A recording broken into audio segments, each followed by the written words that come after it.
ನಾನು ಶೂರ್ಪನಖಿ ಎಂದು ಪಾತ್ರ ಮಾಡುತ್ತಿದ್ದೇನೆ. ನಾನು ಶೂರ್ಪನಖಿ, ರಾವಣ. ಈ ಪಂಚವಟಿಕಾದಲ್ಲಿ ಯಾರು ಇದ್ದು ಸುಂದರವಾಗಿರುವ ವ್ಯಕ್ತಿ? ಯಾರು ನೀವು?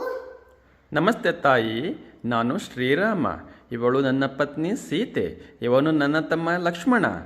ರಾಮ, ನನ್ನ ಮದುವೆ ಆಗ್ತ್ಯಾ? ಇಲ್ಲ ತಾಯಿ, ನಾನು ನಿನ್ನನ್ನು ಮದುವೆಯಾಗಲಾರೆ. ನಾನು ಏಕಪತ್ನಿ ವ್ರತಸ್ಥ. ನೀನು ನನ್ನ ತಮ್ಮ ಲಕ್ಷ್ಮಣನನ್ನು ಕೇಳು. ಲಕ್ಷ್ಮಣ, ನನ್ನ ಮದುವೆ ಆಗ್ತ್ಯಾ? ಇಲ್ಲ ತಾಯಿ, ನಾನು ನಿನ್ನನ್ನು ಮದುವೆಯಾಗಲಾರೆ. ನಾನು ನನ್ನ ಅಣ್ಣ ರಾಮ ಮತ್ತು ಅತ್ತೆಯ ಸೀತೆಯ ಸೇವೆಯನ್ನು ಮಾಡಲು ಕಾಡಿಗೆ ಬಂದಿದ್ದೇನೆ.